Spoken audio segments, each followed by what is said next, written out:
Hi there, this is Dr. John Whitcomb talking about novel strategies for coronavirus prevention. And we're going to talk about vitamin C and vitamin D today. So first let's do C. Why vitamin C and how does it help?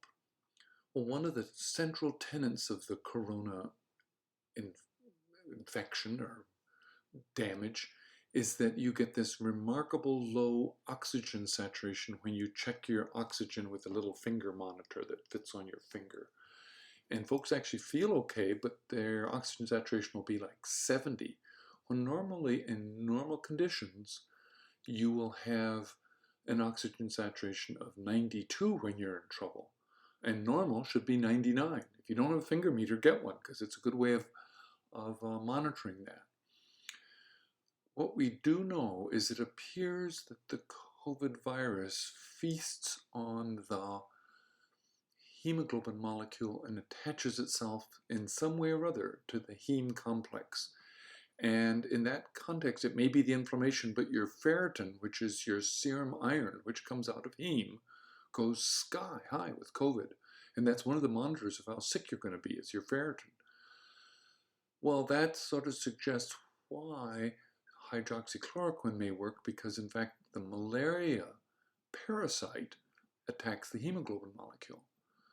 And the same process. So it's not too far-fetched to see why chloroquine may work in some people if you're protecting the hemoglobin molecule by chloroquine, not through traditional antibiotic mechanisms that mess up the cell wall structure or metabolism inside the cell. This is a completely different mechanism, but it does give some credence to that suggestion. Why would vitamin C protect you? Well, when you release iron, iron's a deadly oxidant. It's really a powerful oxidant, and so for that you need antioxidants, and vitamin C is a plentiful, bountiful antioxidant. It's so powerful that it helps turn off cytokine storms. IV vitamin C has been tested in some studies from China and has been found to be helpful. We're waiting for large studies. There's a couple being done out of New York. I'd like to see them reported.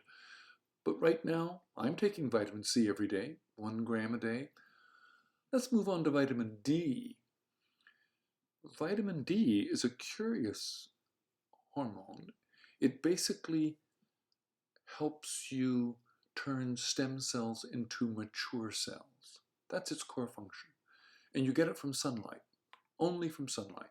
A few food sources where it's been artificially added, like milk, or cod liver oil.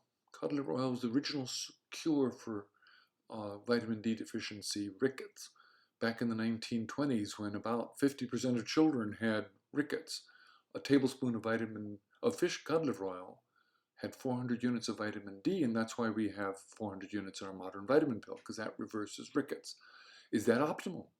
Well, if you're African American or anybody with any pigment in your skin, you need more and more sunlight. In fact, there's pretty good evidence. The reason Caucasians have light skin is to allow them to adapt to living in Europe, where there's much, much less sunshine.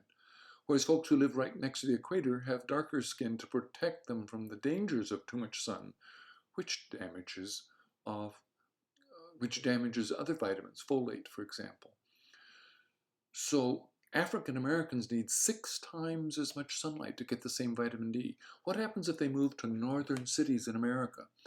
Their vitamin D levels are roughly 6 to 15.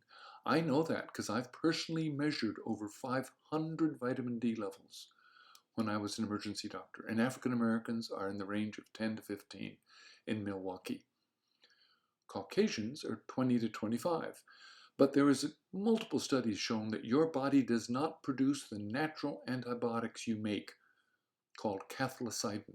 That's a peptide your body makes that punctures a hole in the wall of viruses and bacteria and fungi and kills them. That's your own natural antibiotic. You don't make any until your blood level is 32. Oh dear. Well, that's why people used to get with tuberculosis, for example. Used to go to the mountains where it was high up in the mountains. They'd sit out in the sun. They thought it was the mountain air. It wasn't. It was the thin atmosphere. You get more UVB rays and get vitamin D. So sunshine used to help tuberculosis. It still helps tuberculosis. It helps HIV. It helps coronavirus. My hypothesis is the African American community is incredibly lacking in vitamin D. This is a crisis.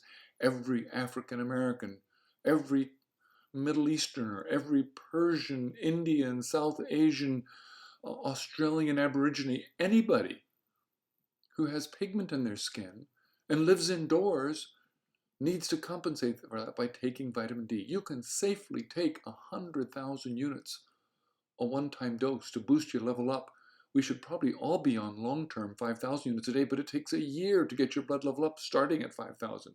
You need a loading dose. Please, please take a loading dose to get started. Okay, that's vitamin C and vitamin D. I'm on both of them. You should be too. This is just standard good health care. And then maybe you'll do better when coronavirus comes to your neck of the woods. This is Dr. John Whitcomb talking about novel strategies to fight back against the coronavirus.